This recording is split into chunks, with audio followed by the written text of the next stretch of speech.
Bonjour à chacun.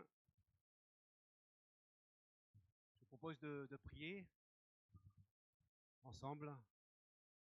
Seigneur notre Dieu, nous voulons en effet te dire merci. Merci pour ce que tu es. Tu es infiniment grand. Tu es le créateur des cieux et de la terre. Tu es celui qui nous a créés, qui nous donne le souffle de vie. Et nous voulons te remercier aussi pour ce que tu fais, parce que tu ne changes pas. Tu fais des choses belles en ton temps. C'est toi qui les accomplis, c'est toi qui le fais. Et nous voulons te dire merci pour les choses que nous voyons, mais aussi pour celles que nous ne voyons pas, mais aussi pour celles que nous ne comprenons pas, parce que tu es au contrôle de toutes choses. Merci encore, comme notre frère l'a prié tout à l'heure, pour la communauté à Morigny, que tu les visites, que tu leur fasses du bien, là où ils sont, et que dans cette région d'Étampes et Tempoise, tu puisses aussi attirer des hommes, des femmes, des jeunes vers toi, qu'ils puissent découvrir ta personne, qu'ils puissent découvrir une espérance vivante et vraie en toi. Merci de les accompagner encore ce matin, ainsi que de nous accompagner, que tu ouvres nos cœurs et nos pensées par ton Esprit Saint, afin que ta parole puisse être déposée dans nos cœurs et qu'elle puisse nous rapprocher de toi. En Jésus-Christ. Amen. Je propose de lire quelques versets dans l'Épître aux Éphésiens, au chapitre 2.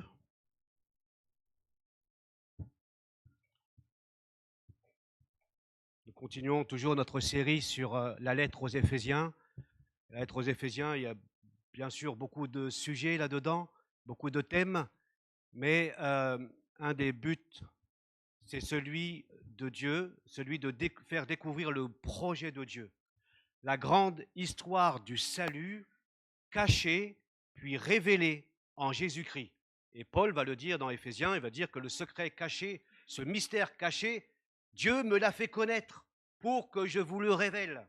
Et donc c'est le projet de Dieu qui ne commence pas à la naissance de Jésus, mais qui a été conçu, on l'a vu ensemble au chapitre 1, qui nous a élus avant la fondation du monde. Ce projet est conçu, voulu par Dieu, réalisé, appliqué en Jésus-Christ. C'est dire combien cette grande histoire du salut dépasse notre existence humaine. Elle prend racine dans le cœur de Dieu, aux origines. Donc, je vous invite toujours à continuer à partir du verset 11.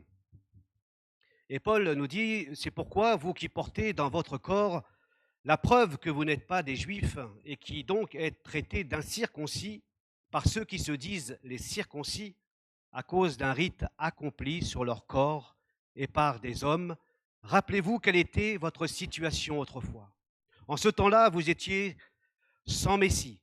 Vous n'aviez pas le droit de faire partie du peuple d'Israël. Vous étiez étrangers aux alliances conclues par Dieu pour garantir sa promesse, sans espérance et sans Dieu dans le monde. Mais maintenant, par votre union avec Jésus-Christ, vous qui autrefois étiez loin, vous êtes devenus proches grâce au sacrifice de Jésus-Christ. Car nous lui devons notre paix. Il a en effet instauré l'unité entre les Juifs et les non-Juifs et abattu le mur qui les séparait en livrant son corps à la mort.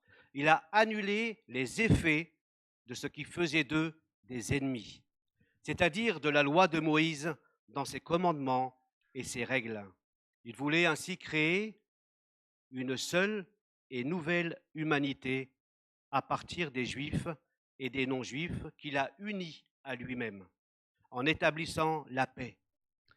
Il voulait aussi les réconcilier les uns et les autres avec Dieu et les unir en un seul corps, en supprimant par sa mort sur la croix ce qui faisait d'eux des ennemis. Ainsi, il est venu annoncer la paix à vous qui étiez loin et la paix à ceux qui étaient proches. Car grâce à lui, nous avons accès, les uns comme les autres, auprès du Père par le même esprit. Voilà pourquoi vous n'êtes plus des étrangers ou des résidents temporaires. Vous êtes concitoyens des membres du peuple saint, vous faites partie de la famille de Dieu, Dieu vous a intégré à l'édifice qu'il construit sur le fondement que sont les apôtres, ses prophètes, et dont Jésus-Christ lui-même est la pierre principale.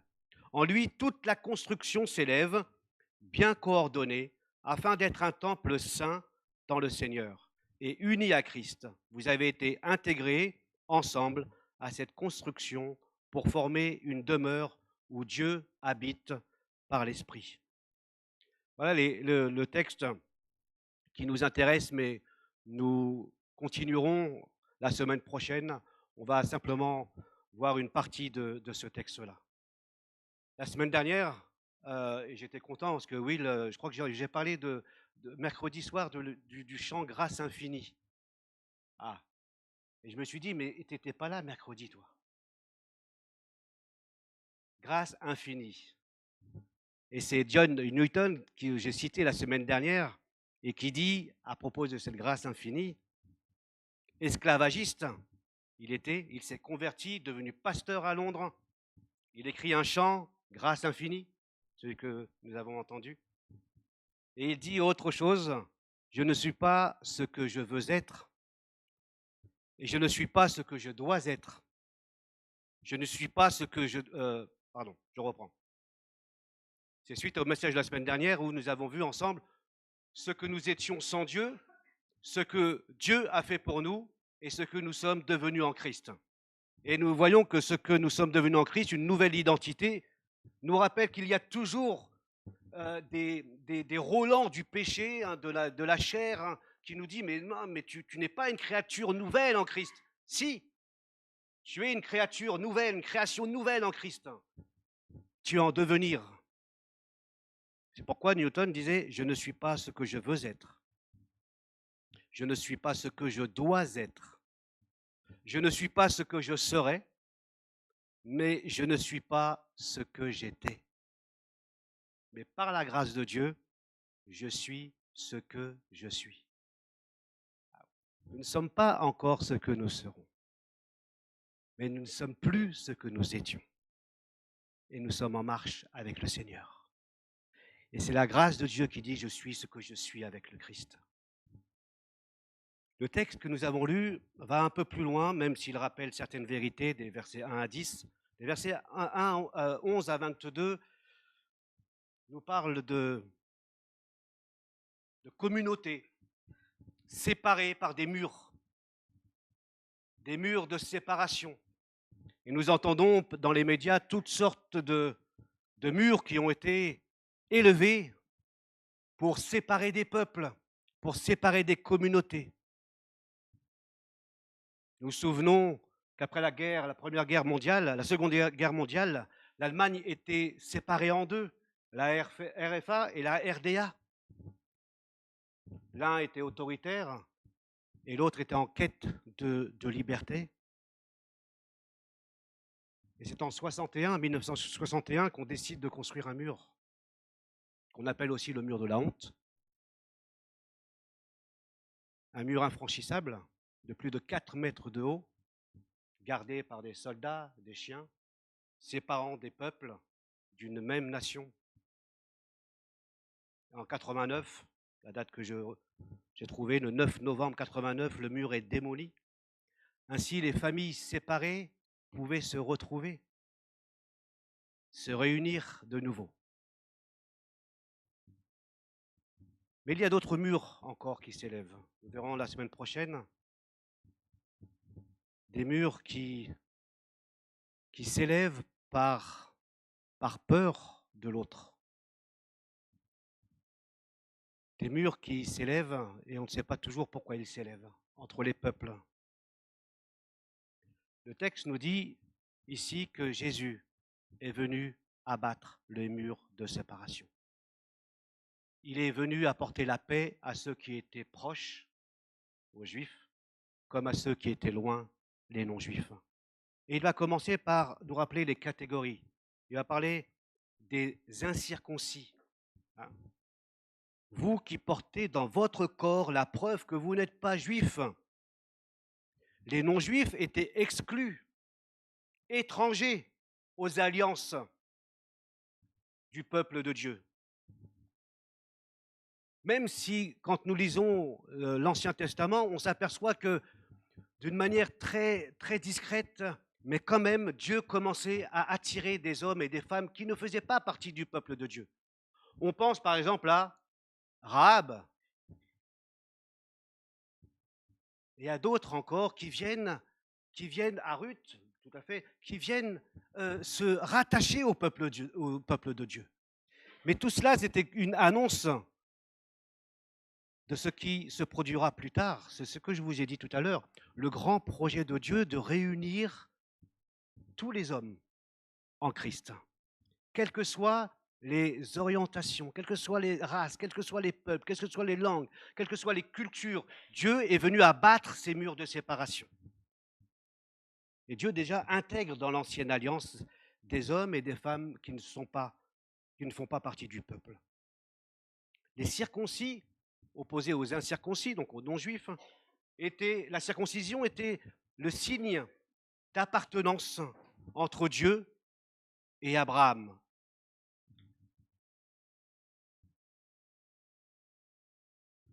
Et cette circoncision marquait cette alliance entre Dieu et Abraham, et puis plus tard entre Dieu et le peuple.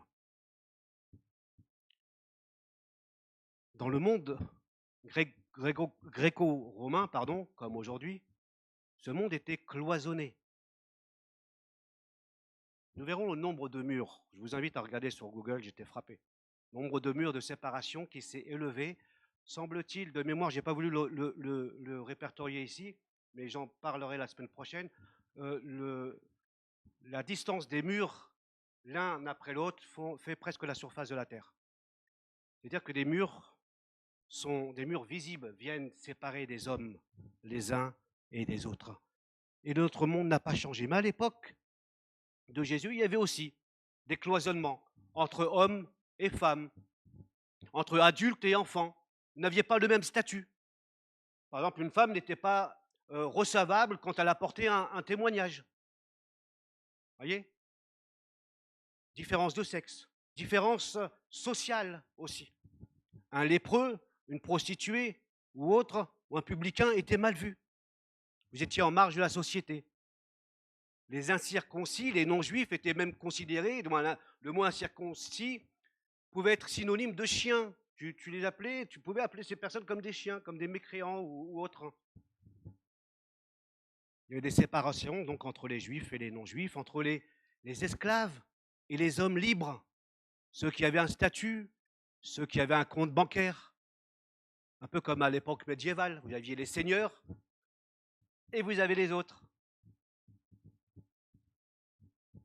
Et donc le cloisonnement était bien visible aussi à cette époque. Et Paul rappelle qu'il y a un mur de séparation entre les non-juifs et les juifs, mais que ce mur de séparation, Dieu est venu en Jésus-Christ l'abattre. Il y a non seulement un mur de séparation verticale qui oppose Dieu aux hommes, un mur entre Dieu et les hommes, et un mur horizontal, une séparation horizontale qui sépare les hommes les uns avec les autres. Et Dieu est venu régler et abattre ces murs-là, notamment ce mur de séparation verticale, où ceux qui étaient loin peuvent maintenant avoir accès à Dieu. Et en même temps, Dieu est venu abolir ce mur horizontal qui sépare les hommes les uns avec les autres. Peut-être que Paul probablement fait allusion au mur de séparation du temple de Jérusalem, où dans ce temple, vous aviez 3 parvis, 3 enceintes. Une enceinte réservée aux prêtres, une enceinte réservée aux hommes et une enceinte réservée aux femmes. Et puis en contrebas, plus loin, vous aviez encore un mur et une enceinte réservée aux non-juifs. Et ces non-juifs ne devaient pas pénétrer dans les enceintes, les 3 enceintes qui se trouvaient au même niveau. Vous avez vu, vous imaginez un petit peu? Les enceintes de femmes et d'hommes étaient bien séparées. Par exemple, l'historien Flavius Joseph dit qu'une seconde clôture en mur de pierre était éloignée des autres parvis, des autres enceintes. et il y avait une inscription, je cite, qui défendait aux étrangers d'y entrer sous peine de mort. On a retrouvé aussi 2 inscriptions grecques qui sont actuellement exposées au musée à Istanbul et sur des blocs de pierre de plus d'1 mètre où, je cite le texte, aucun étranger ne peut franchir la barrière qui entoure le temple. Celui que l'on surprendra sera responsable de la mort qu'il subira. Ça vous donne un peu la teneur du cloisonnement de l'époque. Si bien on comprend mieux ce que Paul a vécu avec un des disciples, Trophime, un non-juif, dans Actes 21, vous pouvez lire versets 27 à 31, et les Juifs qui surprennent Paul avec Trophime dans l'enceinte du temple accusent Paul devant tout le monde. À présent, Paul, il a introduit des non-juifs dans l'enceinte sacrée. Il a souillé ce saint lieu. Acte 21, vous voyez, c'est pas pris à la légère. Hein. Vous ne pouvez pas dire, écoute, je suis non-juif, mais je traverse. Je prends un chemin pour aller à l'école plus court. Non, les murs étaient, pour certains, même gravés en avertissant les non-juifs de ne pas pénétrer dans l'enceinte. À lire aussi les évangiles, on s'aperçoit rapidement de ce cloisonnement entre les hommes, entre les juifs et les non-juifs. Les juifs détestaient les non-juifs. Et les non-juifs détestaient les juifs parce qu'ils se croyaient supérieurs aux autres, pensant qu'ils appartenaient à Dieu et que les autres étaient mis de côté. On voit aussi cette séparation, on en a parlé un peu mercredi, entre les Juifs et les Samaritains. Quand Jésus vient demander de l'eau à la Samaritaine, elle lui dit « Mais qui es-tu, toi? Pourquoi tu me demandes de l'eau ?» Autrement dit, écoute, tu es juif, moi je suis samaritaine. Tu adores là-bas, à Jérusalem, nous on adore à Samarie. Il y avait une haine aussi entre les Juifs et les Samaritains.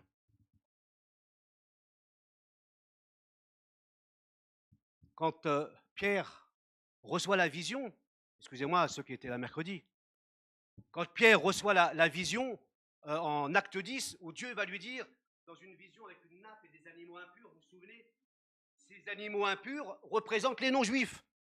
Et Pierre et Dieu lui dit, l'ange lui dit, tue et mange. Et Pierre dit, je n'ai jamais mangé de quoi que ce soit d'impur. Et l'ange lui dit, ce que Dieu regarde comme pur, ne le regarde pas comme impur.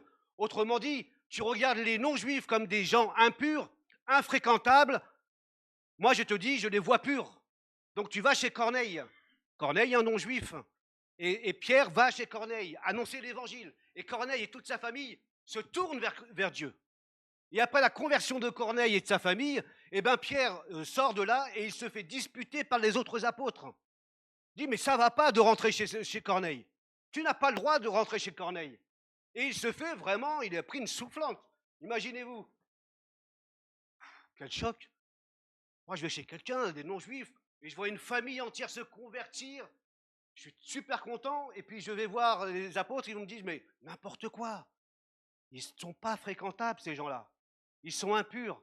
Et Pierre est obligé d'argumenter, d'expliquer sa vision qu'il a reçue de l'ange et pourquoi il l'a fait. Voyez un peu la teneur, le cloisonnement déjà qui existait. On pense que c'est facile. On pense que même convertis, ces gens-là se retrouvent dans la même église, que ça allait être facile. Imaginez déjà, quand vous avez des pensées bien ancrées, quand vous êtes issu d'une famille raciste, par exemple, fasciste à fond, et de génération en génération, on vous inculque la haine des autres, et que vous vous tournez vers le Seigneur, c'est pas toujours facile d'enlever ça. Parce que vous avez toujours appris que les autres étaient moins que rien, étaient mauvais, étaient impurs, infréquentables. C'est ancré.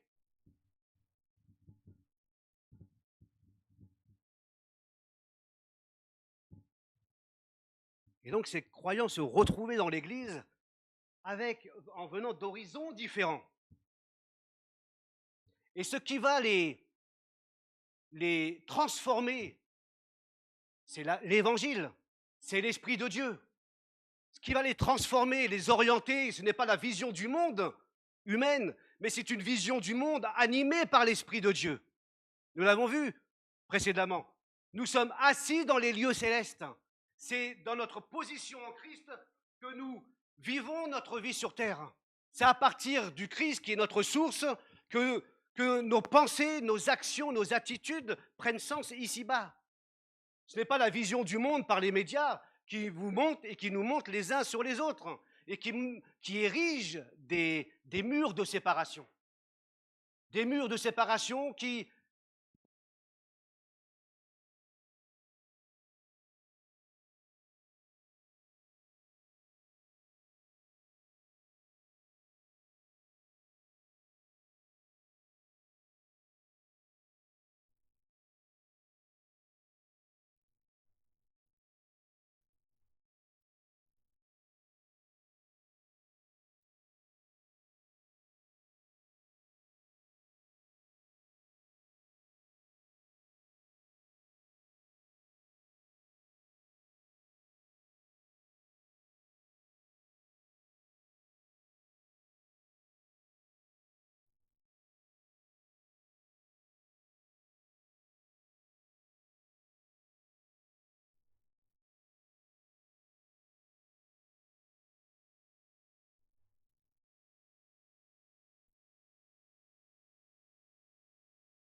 qu'un casque hein, dans l'armée. À l'armée, on voit qu'un casque. Vous voyez, une seule personne. Il y a une diversité dans l'unité. Il y a unité dans la diversité. Et ça, c'est super, super important à se rappeler. Nous y reviendrons là-dessus. Et la réconciliation avec Dieu conduit à une réconciliation. Faut que je baisse d'un ton là quand même. J'ai du son. La réconciliation avec Dieu conduit à la réconciliation les uns avec les autres. Moi, j'aime cette image. Elle est basique, mais vous voyez, il y a un poteau vertical, un poteau horizontal. Si nous sommes simplement dans une horizontalité avec les uns avec les autres, alors ça ne sert à rien. Je l'ai rappelé mercredi, n'importe club de foot, n'importe quel club d'échecs, n'importe quel club de basket font la même chose. D'accord? Ils sont bien ensemble. Ils sont bien ensemble. La seule différence dans le christianisme, c'est que notre réconciliation les uns avec les autres découle de notre réconciliation avec Dieu. C'est comme si vous prenez un bain d'en haut du Seigneur, tu vois, il irradie ta personne et ça rejaillit sur les autres. C'est dans ce sens que ça se fait. Et quand tu es en communion avec Dieu, ça rejaillit sur les autres.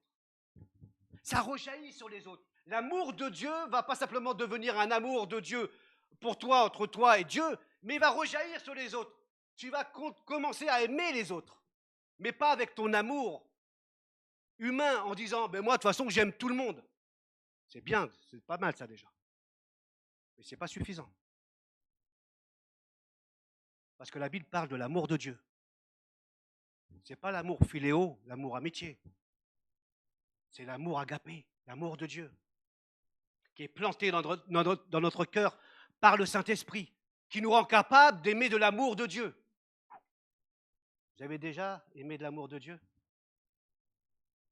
Vous êtes déjà passé d'un mode où vous n'arrivez pas à aimer quelqu'un et puis vous vous êtes surpris à aimer quelqu'un? Cherche pas. C'est pas parce que tu t'es amélioré. C'est parce que quelqu'un, l'Esprit Saint, a commencé à œuvrer dans ton cœur. Et tu as commencé à avoir des pensées qui normalement ne viennent pas dans tes pensées. Tu as commencé à les aimer. Ça, c'est l'œuvre de Dieu. Abattre les murs de séparation entre les hommes. Si Jésus est venu abattre le mur de séparation entre lui et nous, qu'il est devenu notre paix, alors il y a des murs qui doivent tomber. Obligatoirement, ou plutôt presque naturellement, ça va tomber. Des murs qui tiennent les hommes et les femmes éloignés de Dieu. Et nous prions, en effet, les uns les autres, pour que Dieu fasse tomber ces murs de séparation, qui empêchent les hommes et les femmes de découvrir la paix de Dieu, d'être réconciliés avec Dieu, qu'ils puissent découvrir que ce Dieu n'est pas un Dieu lointain, c'est un Dieu qui est venu à notre rencontre. C'est la seule différence avec les autres religions. Le christianisme, vous savez, c'est Dieu qui vient vers l'homme. Dans les autres religions, vous verrez, c'est pas la même chose. C'est inversé. C'est les hommes qui vont vers Dieu. L'illustration la semaine dernière avec les escaliers et l'ascenseur. Par les escaliers, nous montons par nos œuvres, croyant mériter le salut. Mais la grâce, le salut par la grâce seul, c'est quand vous prenez l'ascenseur. Vous ne faites pas d'effort. Vous êtes porté. Et celui qui vous a porté, qui vous a fait passer des ténèbres à la lumière, au royaume de Dieu, c'est le Christ. C'est la différence. Mais il y a des murs de séparation. Des murs qui nous empêchent de vivre la paix de Dieu, la tranquillité. Et nous sommes tous dans notre monde. Nous avons tous soif de paix, de tranquillité, d'un cœur paisible. Parce que souvent nous sommes inquiets par ce que nous voyons, par ce que nous vivons aussi. Mais Dieu est venu apporter cette paix qui va changer vraiment ta vie.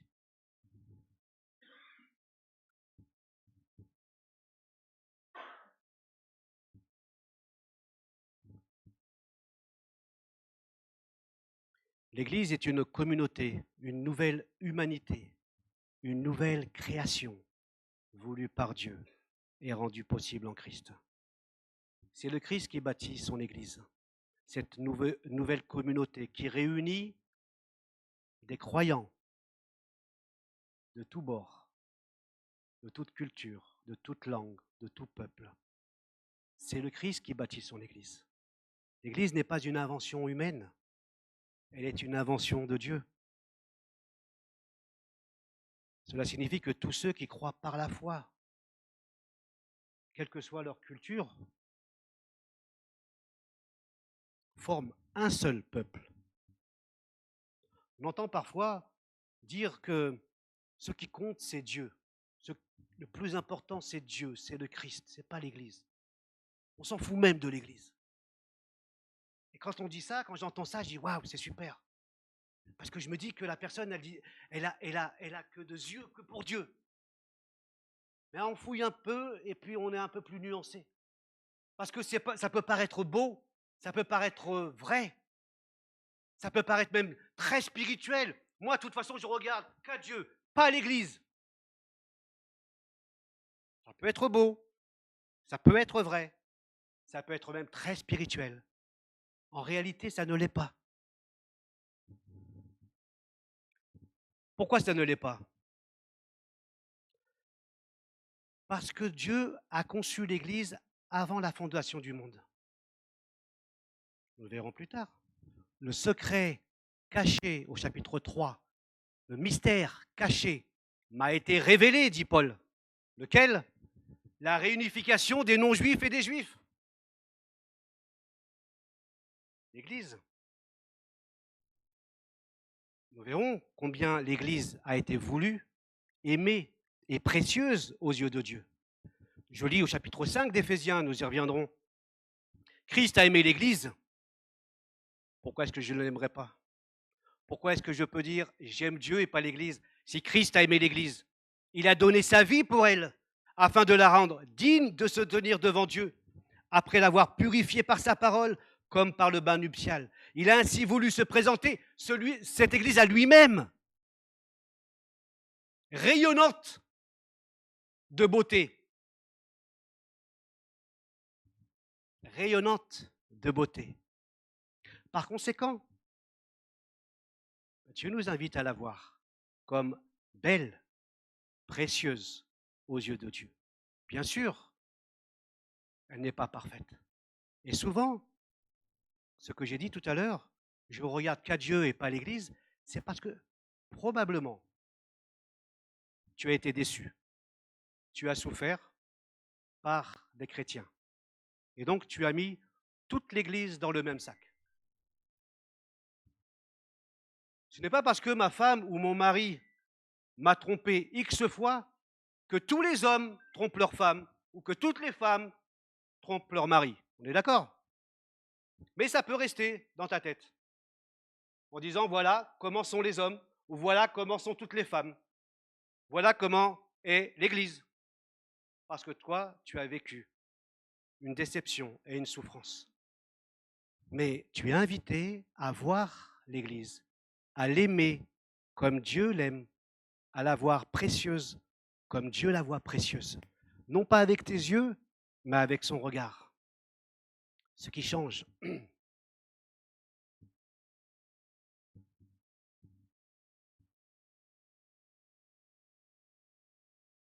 Je terminerai par quelques questions sur les murs aussi de séparation que nous érigeons. Quels sont les murs de séparation que nous érigeons, que nous maintenons dans nos relations? Quels sont les murs peut-être que Dieu a commencé depuis un certain temps, pas de ce matin, hein, de dire là, il va falloir que tu abattes ce mur de séparation. Parce que je commence à voir dans ton cœur, dans ta vie, des murs d'amertume, des murs de non-pardon, des murs de vengeance. Parce que ton mari ou ta femme te pose problème. Et tu n'arrives pas à pardonner. Il y a comme un mur entre vous. Il y a parfois des murs de séparation entre les enfants et leurs parents. On entend qu'ils ne se parlent plus. il y a quelque chose qui s'est passé, des murs de séparation. Il y a des murs de séparation entre la belle famille et les beaux-fils.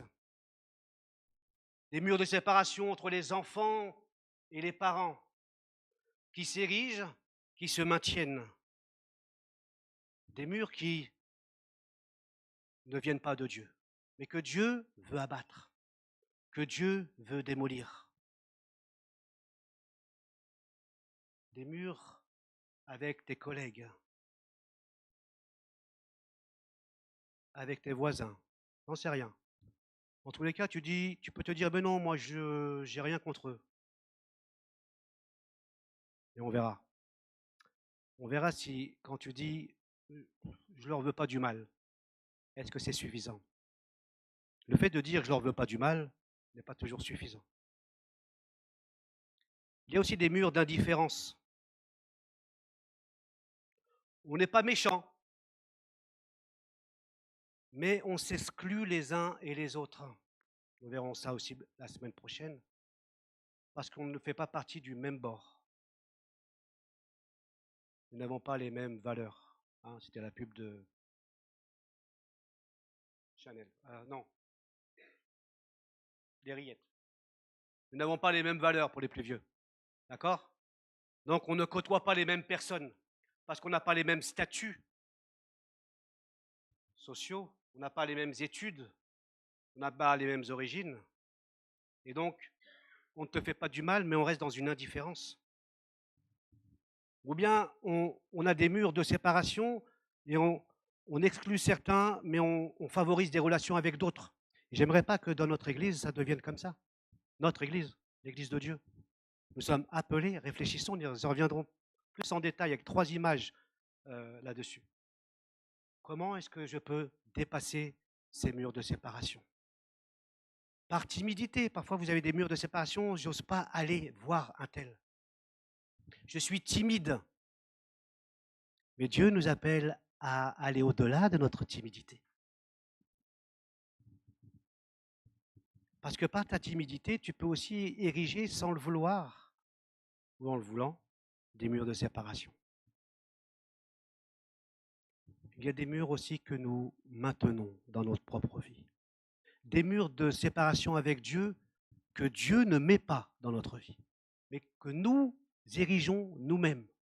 Quand parfois nous ne ressentons pas l'amour de Dieu, ou que Dieu ne peut pas nous pardonner, ou que Dieu ne nous aime pas suffisamment. Ce sont des murs qui viennent de nous-mêmes, mais que Dieu ne nous place pas. Que Dieu nous place pas.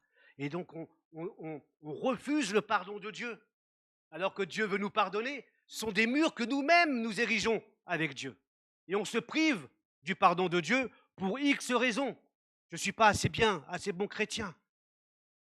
L'apôtre Jean dira, quand notre cœur nous condamne, Dieu est plus grand que notre cœur. Parce que notre cœur est capable de nous culpabiliser, de mettre des murs en refusant de recevoir les promesses de Dieu, d'être délivré par le Seigneur.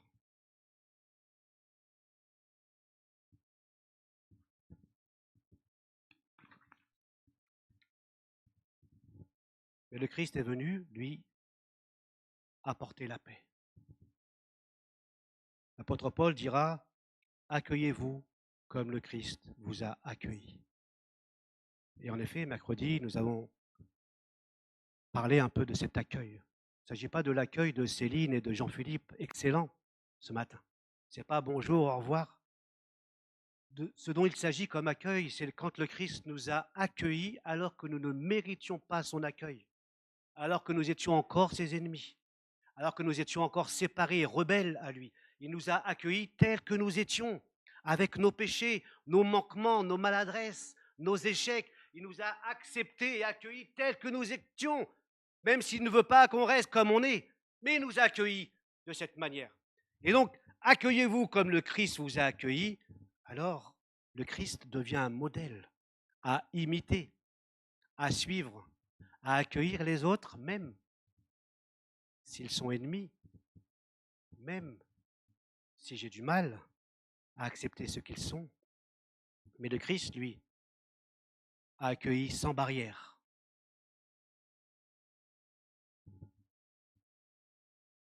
accueillir comme le Christ, c'est accueillir avec l'amour aussi du Christ, sans jugement de valeur, sans condamnation, mais avec l'amour du Christ. Quelqu'un a dit, la colère érige des murs, l'amour les démolit. Nous allons prier ensemble, peut-être pour que Dieu nous aide à abattre ces murs de séparation que nous avons dans notre vie. Peut-être que tu ne te sens pas capable, et c'est normal, ce n'est pas naturel, mais Dieu est venu le faire dans ta vie. Il te rend capable par l'Esprit Saint. Jésus a dit, vous avez appris, tu aimeras ton prochain et tu haïras tes ennemis. Mais moi je vous dis, aimez vos ennemis. Priez pour vos ennemis. Bénissez vos ennemis. Et faites du bien à vos ennemis. C'est ce qu'on disait tout à l'heure, mais moi, je n'ai pas de méchanceté à l'égard de cette personne. Alors, si vraiment le mur de séparation est abattu, alors tu dois prier pour tes ennemis. Tu vas finir par les aimer. Tu dois leur faire du bien. C'est là que sera, à mon avis, un indice pour voir si le mur de séparation est encore chez toi, dans ton cœur, ou s'il est en cours de démolition. Quand tu commences à prier pour tes ennemis, quand tu commences à les bénir et quand tu commences à leur faire du bien, alors c'est un signe que l'œuvre de Dieu est en cours dans ta vie, que tu es sur la bonne direction. Je vous invite à prier. Peut-être que tu peux transformer ta prière silencieuse par rapport à ce que nous avons vu ensemble.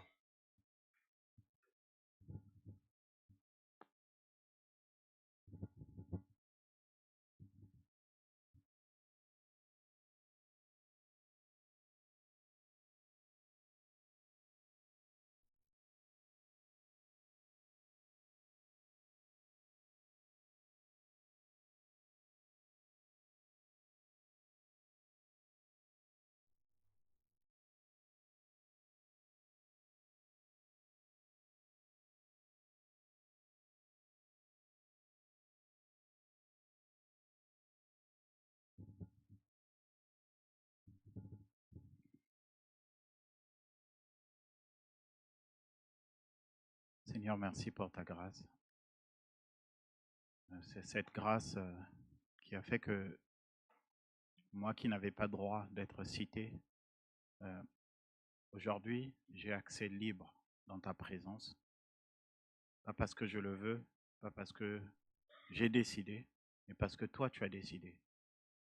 Tu es venu à nous, Seigneur Père. Tu nous as réconciliés avec toi. Toi qui t'étais choisi un peuple, tu as voulu aussi que nous faisons partie de ton plan. Ce plan qui n'abandonne personne. Tu as ouvert tes bras à tout le monde pour que celui qui croit en toi ait la vie et la vie éternelle. Merci pour ce message. Merci pour ton serviteur. Continue à travailler dans sa vie. Continue à œuvrer dans sa vie. Et Seigneur Père, aide-le à toujours te mettre en avant, à toujours te glorifier. Garde-le fidèle à toi, lui et toute sa famille. Merci pour nos vies. Merci pour la transformation, pour le changement. Merci de ce que tu nous aides à voir les choses comme toi tu les vois. Que toute la gloire te revienne au nom de Jésus. Amen.